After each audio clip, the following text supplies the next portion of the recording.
Hello, friends. The world is going through very harsh times. According to CNBC, approximately 47 million jobs are going to be lost due to the COVID-19 crisis.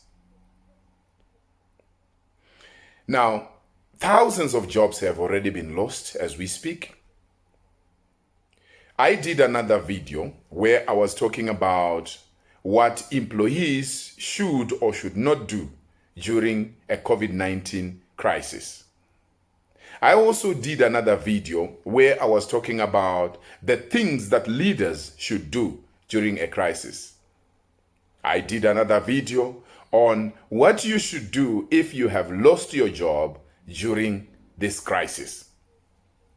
So today I want to give 3 pieces of advice for those of us who are privileged enough that they still have their jobs. Rest assured, it's not business as usual. The first thing that I want us to talk about that you need to do as an employee to keep your job and to make a difference is availability. Many people in different countries are already working from home right now as we speak.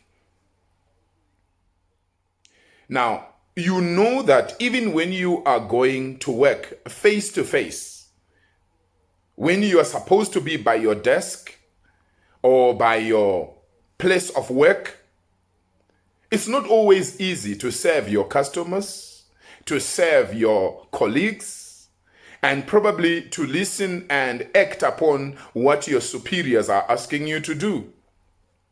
Have you ever thought of how difficult it is right now when you are now working from home?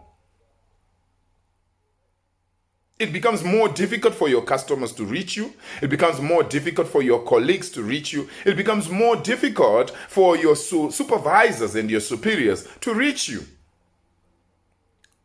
The most important thing you need to do when you are working from home is to make sure you are available. Availability is very key, people. Make sure your phone is available. Make sure you are available on WhatsApp. I don't know which mode of communication you will have agreed with your workmates or with your supervisors.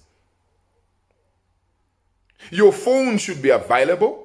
Your WhatsApp should be available. Your email should be available. Not just available, but you should actually be communicating. In some workplaces, you're using Zoom. In some workplaces, you're using Microsoft Teams. Whichever method you are using, you need to be engaging.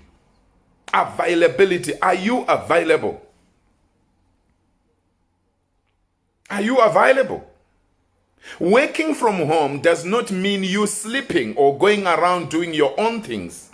What it simply means is you have shifted location from your normal office place to your home office. If you normally start work, let's say for argument's sake, at 7:30 in the morning, it means 7:30 in the morning in your home office. You are there, you are available.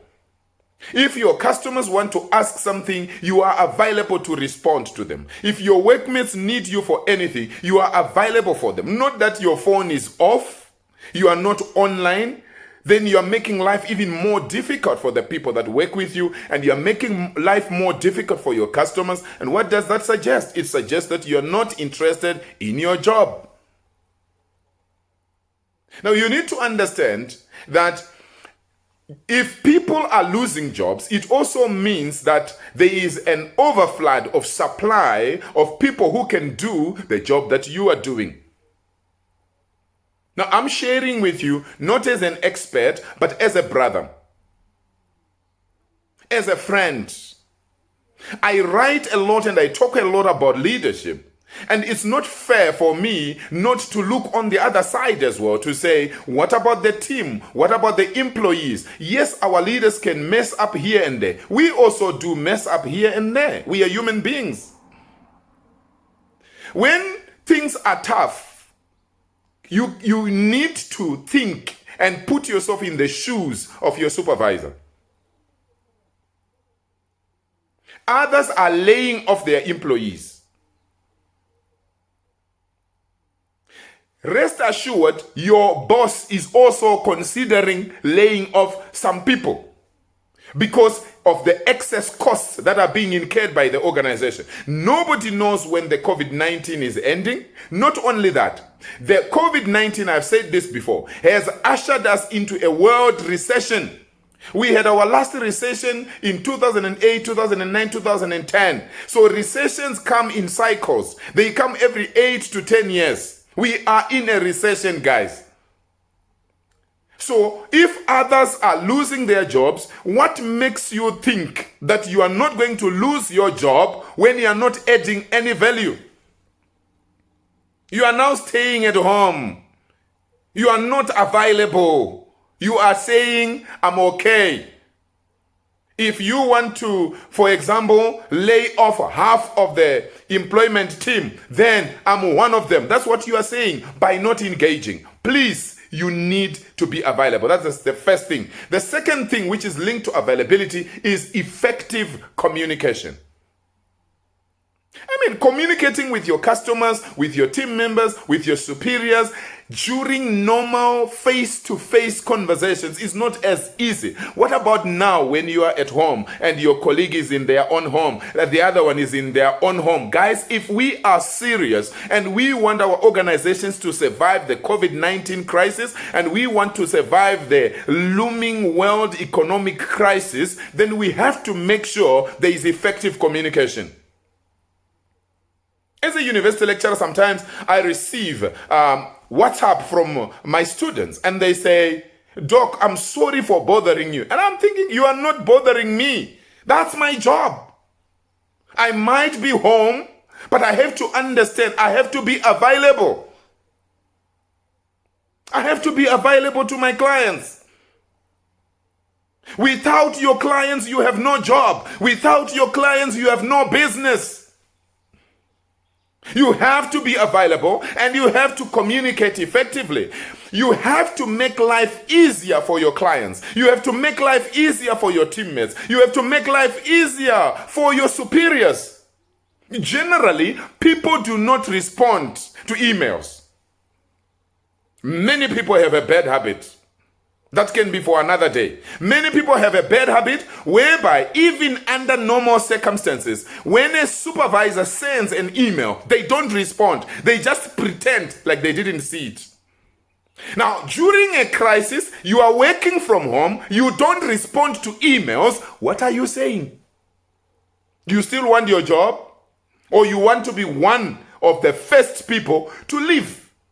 Because already the costs for your organization are going high and your leaders are running helter-skelter. They don't even know what to do. The fact that you still have a job is because your leaders are tolerating. They are trying to think. It's hard to tell people to go home. It's very hard.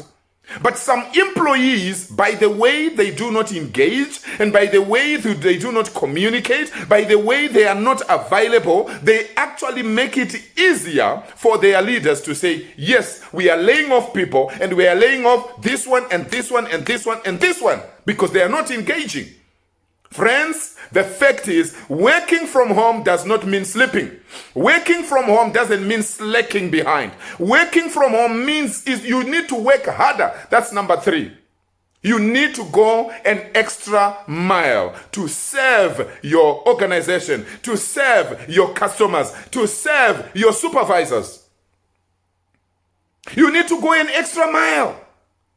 In some organizations, people have already lost jobs. What it means when you remain after others have gone home is that now you have more work. And you need to be ready for that. Now, some people are already slackening right now. They are not working hard now. Then they will be grateful. Oh, at least out of the 30 employees, now 15 are gone home. Oh, only the 15 of us have remained. I thank my God. You don't know. Now you have double the work that you were doing.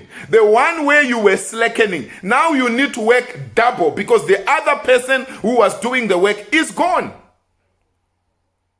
If you were 150 and 100 people have gone home, it means the 50 that remain must be willing to work times 3 or more. That's what happens in a crisis. That's what happens in a crisis. So as long as you have a job, guys, the first thing is be available. The second thing is effective communication. Begin to respond to WhatsApp messages. Begin to respond to those SMSs. Begin to respond to those emails. Begin to respond on Microsoft Teams. Begin to respond. Whatever channel is being used in your workplace, you need to be serious. Availability, communication, and of course, going the extra mile. Being willing to pay the price. I love you. That's why I've recorded this video. Please like, share, and comment. And of course, subscribe to my YouTube channel. It's called Dr. Wilbert Mutoko. You can also find me on LinkedIn as Dr. Wilbert Mutoko. Thank you very much. I'm waiting for your comments. I'm waiting to see how many of you will be sharing. Did I leave out something in this video? Do you have any questions for me so that I can answer them? Thank you. I love you.